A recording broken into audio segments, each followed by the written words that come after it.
नमस्कार, स्वागत है आपको और आपके साथ मैं हूं स्मिता रशाल। आप देख रहे हैं हमारा ये खास शो एडवाइजर जरूरी है, जिसके इस एपिसोड में हम बात करने वाले हैं कि स्मार्ट इन्वेस्टर की पहचान क्या होती है।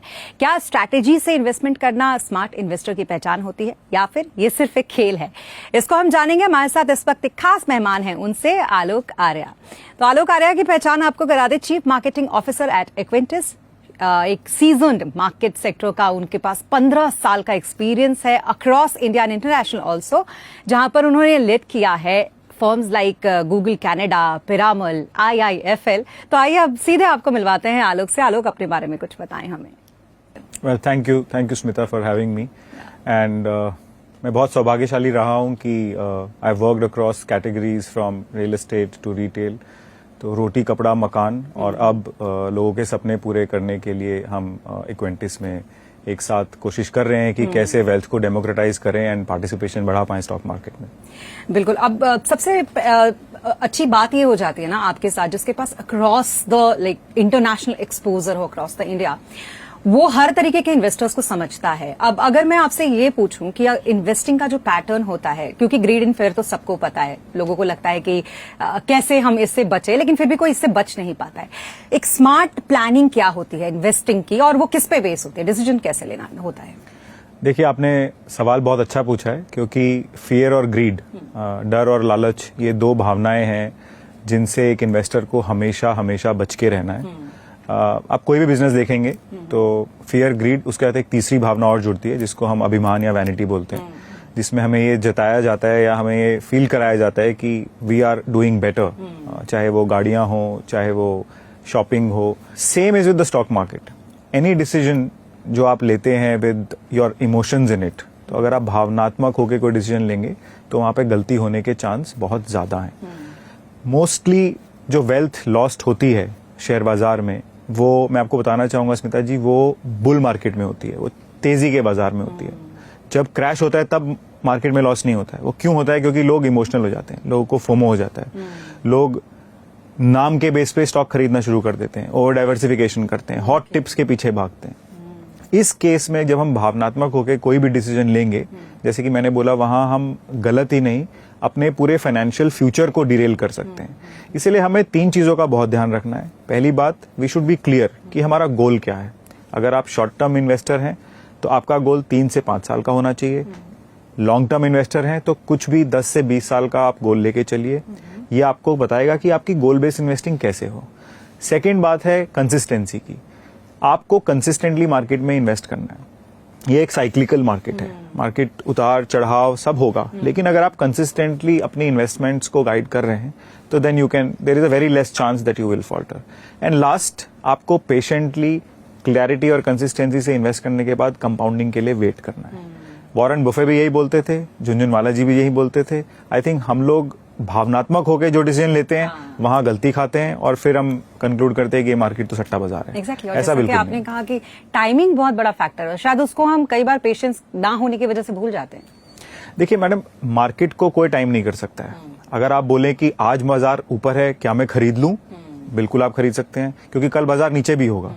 तो जब आप तैयार हैं, जब आपको मालूम है कि आप जो खरीद रहे हैं उसकी जानकारी आपको पूरी है, कि आपको ये टेलीग्राम पे या व्हाट्सएप पे या यूट्यूब पे कोई टिप आई है, उसके बेस पे नहीं खरीद रहे हैं, आप फोमो में नहीं खरीद रहे हैं, आप डर के मारे नहीं खरीद रहे हैं कि अरे मैं तो अपने दोस्तों से पीछे रह जाऊंगा, तो आप मात नहीं खाएंगे।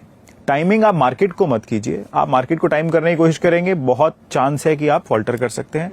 आप ये देखिए कि क्या मैं तैयार हूं, क्या मेरे गोल क्लैरिटी है कि मुझे 5 साल में कहां पहुंचना है, और फिर आप अच्छे से किसी एडवाइजर के साथ बहुत आराम से इन्वेस्ट कर सकते हैं। एग्जैक्टली। लेकिन अब थोड़ा माइंडसेट पे भी बात कर लेते हैं, क्योंकि इन्वेस्टिंग का तो पैटर्न आपने समझा दिया, लेकिन इन्वेस्टर वो कैसा हो, उसका माइंडसेट कैसा हो। तो 2 तरीके के इन्वेस्टर्स हम देखते हैं कि मार्केट में होते हैं। एक एवरेज इन्वेस्टर होता है, एक बड़ा स्पेसिफिक होता है, उसको चीजें बड़ी पता होती है, बड़ा स्ट्रैटेजी के साथ वो आगे बढ़ता है। इन दोनों के माइंडसेट में डिफरेंसेस क्या होते हैं? स्मिता जी, सबसे बड़ा डिफरेंस है शांति का, जिसको हम पेशेंस बोलते हैं। मार्केट में शोर होता है, आपको शोर से दूर रहना है, आपको डेटा, रिसर्च और शांति की तरफ जाना है। आपको डेली कहीं ना कहीं कोई ना कोई टिप मिलेगी, आपको डेली कोई ना कोई आपका दोस्त या फ्रेंड या रिलेटिव या एनी फैमिली मेंबर आपको बताएगा कि आज ये ऐसा हो गया, आप ये क्यों नहीं खरीद लेते, कल ये स्टॉक में ऐसा होगा, आप ये क्यों नहीं खरीद लेते। तो आदमी क्या है ना, लालच में फंसता चला जाता है और फिर उसे लगता है कि हाँ चलो यार चांस लेके देखते हैं। आपने एक बात सुनी होगी, कभी भी आप किसी से बात करेंगे, अगर कोई नया शेयर बाजार में इन्वेस्ट करना चाहता है, वो इन्वेस्टिंग टर्म नहीं यूज करते हैं, वो बोलते हैं चलो मैं 10,000 लगा लेता हूँ। हाँ। वो नैरेटिव ही गलत है, क्योंकि शेयर बाजार में लगाना नहीं है, वो इन्वेस्टमेंट है। अब अपने हार्ड अर्न मनी को अगर आप लगाना बोलेंगे वर्सेस इन्वेस्ट करना बोलेंगे, एक वही माइंडसेट डिफरेंस आ गया। क्योंकि जो माइंडसेट एक इन्वेस्टर का है वो ये है कि मुझे स्थिरता के साथ एक सीधी लाइन में चलना है और मुझे एक ऐसा कंपेनियनशिप या ऐसी पार्टनरशिप चाहिए एक एडवाइजर के साथ। जैसे कि आप लोग बोल रहे हैं एडवाइजर जरूरी है, एडवाइजर वो हो जो हमें सही तरीके से गाइड कर सके। कितना रिस्क है, मेरे गोल्स के साथ मेरे जो स्टॉक चॉइसेस हैं वो अलाइंड है कि नहीं है, और क्या ये 4 से 5 साल या 10 साल का जो मेरा होराइजन है, इसमें जो मैं खरीदूंगा, जो मैं बेचूंगा, उसको मैं ढंग से कैपिटलाइज करके अपनी वेल्थ क्रिएट कर पाऊंगा क्या। क्योंकि अगर हम 1 साल 2 साल की बात करें, हो सकता है कि आपको रिटर्न भी मिल जाए 20%, 30%, 40%, कुछ भी हो सकता है, लेकिन वेल्थ क्रिएशन वो नहीं होती है। वेल्थ क्रिएशन होती है जनरेशनल लेवल के लिए। तो माइंडसेट अगर आप मेरे से एक शब्द में पूछेंगे तो उसके लिए सबसे ज्यादा जरूरी है पेशेंस और स्थिरता। बिल्कुल, आपने इसमें बड़ी अच्छी एक हर्ड मेंटालिटी की भी बात कर दी कि ये सुन लिया तो लगता है ये भी ले लो, वो सुन लिया तो लगता है ये भी ले लो, और उसके चक्कर में ओवर डाइवर्सिफाइड अपने पोर्टफोलियो को हम कर लेते हैं। लेकिन अब बात यहां पर आती है कि ये सुनकर इन्वेस्टमेंट तो हर कोई करता है, वो किसी भी एज ग्रुप से आता है, तो क्या एज स्पेसिफिक भी स्ट्रैटेजीज अलग अलग होती है? लाइक 24 साल का कोई है तो उसके लिए अलग स्ट्रैटेजी होनी चाहिए, 45 साल का कोई है तो उसके लिए अलग स्ट्रैटेजी होनी चाहिए? स्मिता जी, बहुत बहुत इंपॉर्टेंट क्वेश्चन है and thank you for asking this, because as is actually not a limiting factor in the market. उम्र से ये आप अंदाजा नहीं लगा सकते हैं कि आपको कितने साल के लिए बाजार में रुकना है। शेयर बाजार में सिर्फ एक ही तरीका है वेल्थ क्रिएट करने का, विच इज लॉन्ग टर्म। हालांकि उम्र से फर्क क्या पड़ता है वो मैं आज आपको बताता हूं। आप 25 साल के हैं तो आप दौड़ लगाइए। दौड़ लगाने से मतलब है कि आपका रिस्क टेकिंग एपेटाइट थोड़ी ज्यादा है, समय आपके साइड में है, आप कंपाउंडिंग का ज्यादा बेनिफिट ले सकते हैं, आप एग्रेसिव एसेट क्लास में इन्वेस्ट कर सकते हैं, एग्रेसिव कंपनीज में इन्वेस्ट कर सकते हैं जो कि आज स्मॉल कैप है, मिड कैप है, जिनका अर्निंग पोटेंशियल बहुत ज्यादा है। अगर आप 45 की उम्र में हैं तो आपके गोल्स बहुत क्लियर हैं। आपके बच्चों की हायर एजुकेशन है, आपके बच्चों की शादियां होंगी, आप रिटायरमेंट प्लानिंग कर रहे हैं, तो आपको अग्रेसिव एसेट्स के साथ अपनी कैपिटल को प्रिजर्व भी करना है। तो उम्र आपको मार्केट में आने के लिए ये नहीं बोलेगी कि आप 25 साल के हैं तो आप मत आइए और देर से आइए। समय आपके साइड है, आप तेज भाग सकते हैं, आप अग्रेसिवली इन्वेस्ट कर सकते हैं, लेकिन आपको अपना गोल क्लैरिटी रखनी पड़ेगी। अब जो 25 साल की उम्र में है, समय उनके साथ इतना रहता है कि कंपाउंडिंग जो है that works like magic, right. When they turn 45, 45 साल तक की उम्र का उनका कॉर्पस ऑलरेडी इतना बड़ा हो गया होता है, बट 45 साल की उम्र में आपकी रिस्क टेकिंग एबिलिटी काफी कम हो चुकी होती है, आपकी लायबिलिटीज ज्यादा होती है, आपके ऊपर रिस्पॉन्सिबिलिटीज ज्यादा होती है। तो इसलिए निवेशकों को यह समझना बहुत जरूरी है कि जितना जल्दी आप अपनी जर्नी स्टार्ट करेंगे उतना ही दूर तक आप जा सकते हैं और उतना ही कंपाउंडिंग का ज्यादा फायदा उठा सकते हैं। बिल्कुल, और घुमा फिरा के बात वहीं आ जा रही है, टाइमिंग और वही पेशेंस। क्योंकि अगर कंपाउंडिंग का आपको इफेक्ट चाहिए अपने पोर्टफोलियो में तो आपको टाइम देना पड़ेगा। और आजकल अगर आप देख रहे होंगे तो लॉन्ग टर्म में लोग इन्वेस्ट तो करना चाहते हैं लेकिन पेशेंस नहीं रहता, और खास करके जो रिटेल इन्वेस्टर्स है जो थोड़ा सा कमा के खुद को हीरो समझने लगते हैं, ये कॉन्सेप्ट आजकल बहुत ज्यादा है। उनके लिए लाइक लॉन्ग टर्म अगर स्ट्रैटेजी उनको बनानी होगी तो कैसे चेंजेस करके रियल हीरो बन सकते हैं? हीरो या जीरो पे तो मैं कमेंट नहीं करूंगा, बिकॉज हमारा ये मानना है कि शेयर मार्केट में जैसे मैंने पहले कहा सिर्फ एक ही तरीका है वेल्थ क्रिएट करने का, वो है लॉन्ग टर्म। शॉर्ट टर्म में शायद कोई टिप आपको कुछ % रिटर्न दिला दे, लेकिन अगर मैं आपको सच्चाई से वाकिफ कराऊं तो जो स्टॉक मार्केट की टिप्स होती हैं उनका फेलियर रेट होता है 100% फेलियर रेट होता है। मैं आपको बताऊं क्यों 100% फेलियर रेट होता है, क्योंकि उससे आप सीखते कुछ नहीं है। आज आपको एक टिप मिली, हो सकता है उससे आपका कुछ पूंजी बढ़ गई, कल आपको फिर दोबारा टिप चाहिए, तो आप अल्टीमेटली सीख कुछ नहीं रहे हैं। ना आप मार्केट के साइंस को समझ पा रहे हैं, ना मार्केट की साइकिल को ऑब्जर्व कर पा रहे हैं, क्योंकि आप एक ही डायरेक्शन देख रहे हैं। आपको टिप मिली, आपने टिप पे एक्ट किया और आपका थोड़ा सा पैसा बढ़ गया।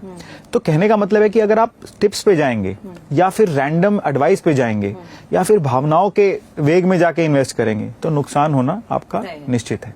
तो जो आपका सवाल है कि आपको कैसे बिहेव करना है, आपको डिसिप्लिन से बिहेव करना है। देखिए, उतार चढ़ाव का जोखिम नहीं है, उतार चढ़ाव जोखिम नहीं होता है। जोखिम तब होता है जब आप वो चीज खरीदते हैं जिसके बारे में आपको मालूम ही नहीं है। जब आप वो नाम खरीदते हैं जो आपको किसी ने बाजार में बोल दिया कि कल ये रैली करने वाला है तो आप इसको खरीद लीजिए।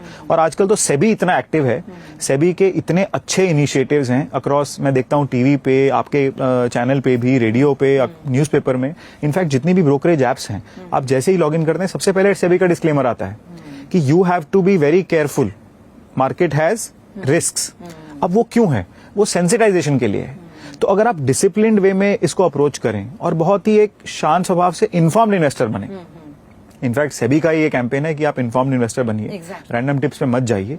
आई थिंक वो बहुत एक अच्छा अभियान है जो ना कि सिर्फ इन्वेस्टर फ्रेटर्निटी को हेल्प करेगा बल्कि एडवाइजर फ्रेटर्निटी को भी हेल्प करेगा। जो इन्वेस्टमेंट एडवाइजर्स हैं, आई मीन एडवाइजर जरूरी है, इक्वेंटिस जो लेके आ रहे हैं आप लोगों के लिए, ये क्यों है? ताकि हम चाहते हैं कि लोग अपनी हार्ड अर्न्ड मनी को प्रिजर्व कर सकें और ग्रो कर सकें। वो किसी भी रैंडम टिप पे एक्ट करके अपने फाइनेंशियल फ्यूचर को ना डिरेल कर लें। क्योंकि क्या होता है कि 90% लोग जो है पैसा लूज करते हैं, वो लूज करते हैं अपनी गलती से, लेकिन फिर ब्लेम करते हैं कि मैं तो मिडिल क्लास था, ये मार्केट तो अमीरों के लिए, ये मार्केट तो सट्टा है। ऐसा सच नहीं है। आप डिसिप्लिन रहिए, आप अपना पेशेंस रखिए और जरूर जरूर चाहे इक्वेंटिस के साथ जुड़ें, चाहे किसी और सेबी रजिस्टर्ड इन्वेस्टमेंट एडवाइजर के साथ चुने, वो बहुत शांति से आप चुने कि मेरा इन्वेस्टमेंट एडवाइजर ये होगा जो मेरा पूरी लाइफ के साथ के लिए पार्टनर होगा। एग्जैक्टली। तो ये बहुत ही अच्छे गोल्डन टिप्स आपने दिए।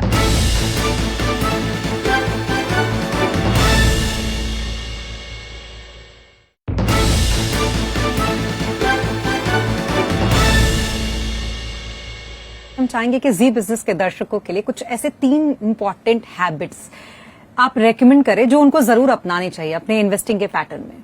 हमारा एक फ्रेमवर्क है जिसको हम 3C फ्रेमवर्क बोलते हैं, क्लैरिटी, कंसिस्टेंसी, कंपाउंडिंग। हालांकि मैंने उसके बारे में बात की कि आप क्लियर रहिए, आपके गोल्स क्या हैं, उन गोल्स को कंसिस्टेंटली आप विजुलाइज करते रहिए। जब आप विजुलाइज करेंगे तो आप एक सीधी लाइन में रहेंगे कि मेरे को एक अच्छे इन्वेस्टर की तरह, स्मार्ट इन्वेस्टर की तरह, इन्फॉर्म्ड इन्वेस्टर की तरह चलना है। देखिए, इन्वेस्टमेंट भी ना, जैसे जब आप ड्राइविंग सीखते हैं तो एक जो मंझा हुआ ड्राइवर होता है, अब जब आप लंबी जर्नी पे जाते हैं तो रास्ते में स्पीड ब्रेकर भी आएगा, रास्ते में गड्ढे भी आएंगे, हो सकता है कहीं बुरा रास्ता हो तो कोई एक्सीडेंट भी हुआ हो, लेकिन जो स्मार्ट ड्राइवर होगा ना, वो अपना रास्ता नहीं बदलेगा, वो रास्ता नहीं बदलेगा और वो अपने डेस्टिनेशन पे पहुंचेगा क्योंकि उसे डेस्टिनेशन पे पहुंचना है। जो नौसिखिए ड्राइवर होते हैं वो क्या करेंगे, उन्हें कोई रास्ते में बोल देगा, अरे बाबूजी आगे तो जाम लगा, आप एक काम करो यहाँ चले जाओ। अब वो क्या है, हो सकता है कि वो वहां से जल्दी पहुंच जाएं, लेकिन उसमें रिस्क है, उसमें डेस्टिनेशन पे ना पहुंचने का रिस्क सबसे ज्यादा है। तो जैसा मैंने आपको बोला कि अगर आप क्लियर हैं तो आपको कंसिस्टेंटली उसी राह पे चलना पड़ेगा।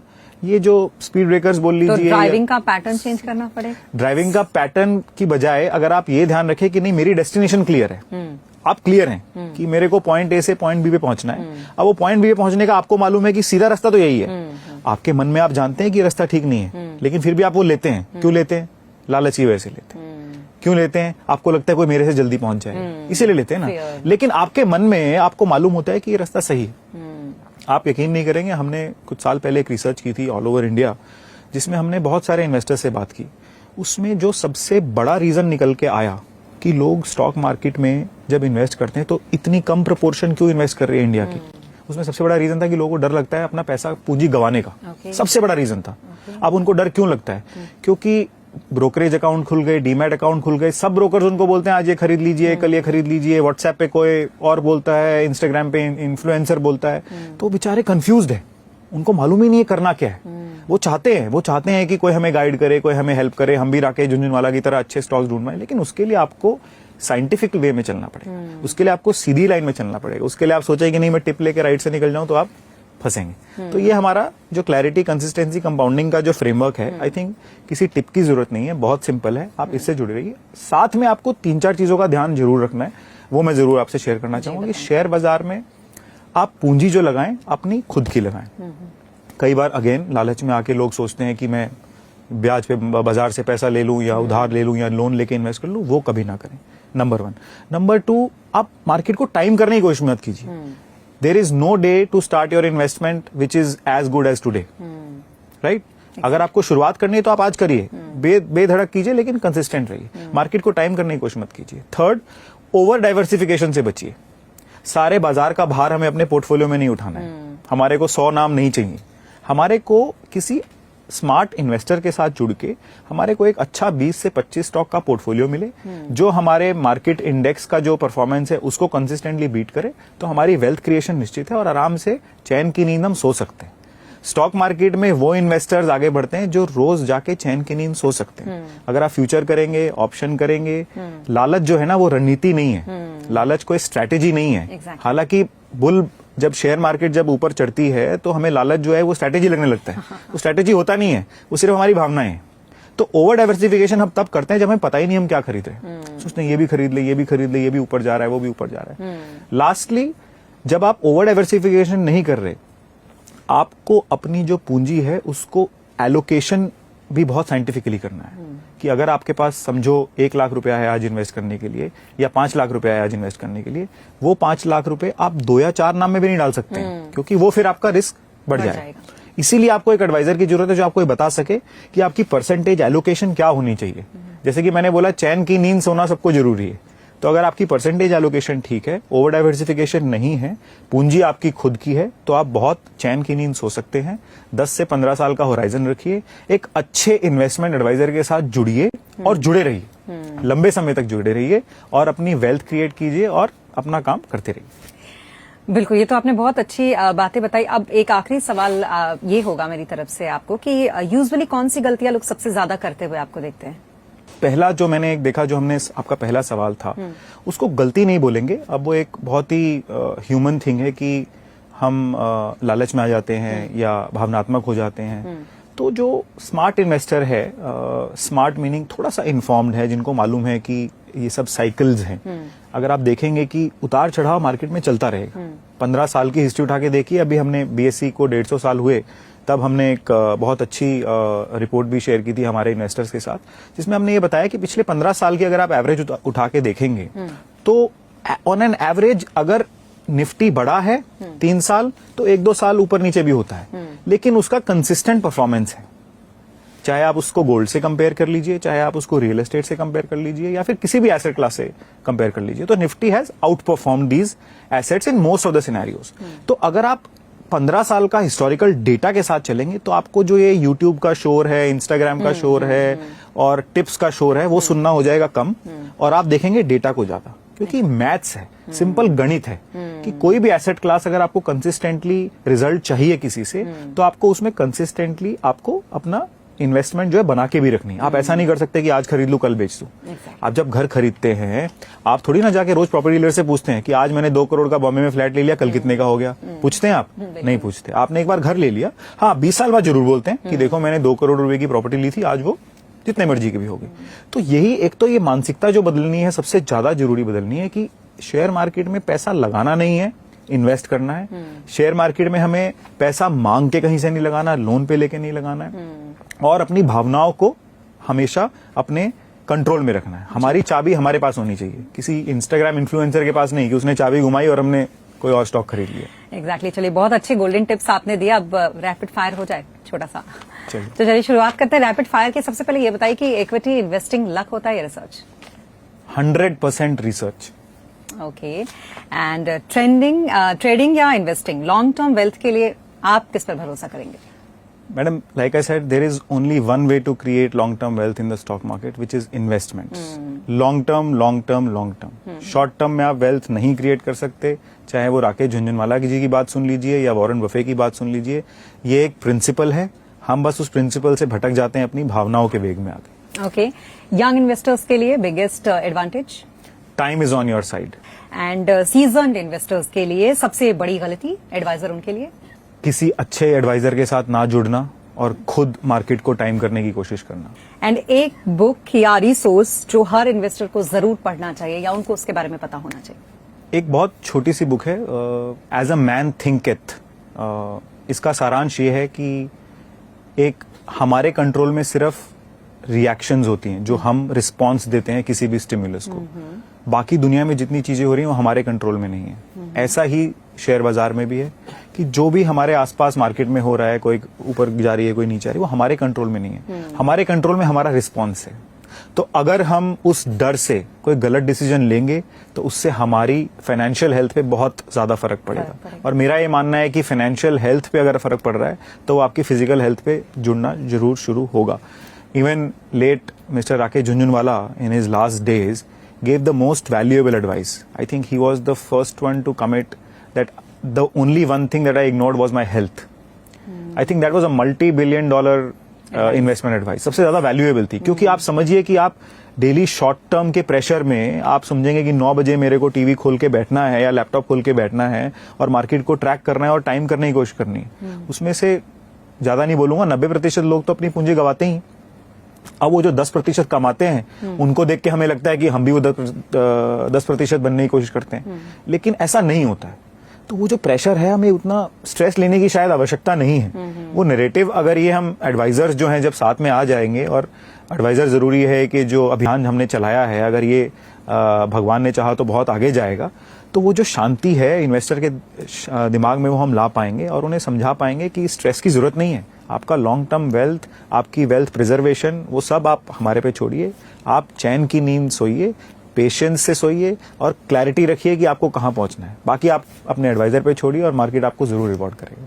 बिल्कुल। तो आपकी शुरू से अंत तक की बातों से यही लगा कि स्ट्रैटेजी ही सबसे ज्यादा इंपॉर्टेंट है जो आपको बनाकर चल रही है मार्केट में। इन्वेस्टमेंट के पॉइंट ऑफ व्यू से कोई खेल नहीं है ये। थैंक यू सो मच आलोक जी हमारे साथ इस शो पर जुड़ने के लिए और इतने अच्छे गोल्डन एडवाइस हमारे दर्शकों को देने के लिए। तो एडवाइजर जरूरी है कि इस बार के इस एपिसोड में अभी के लिए बस इतना ही। आगे फिर होगी आपसे मुलाकात दूसरे एपिसोड में, तब तक के लिए नमस्कार।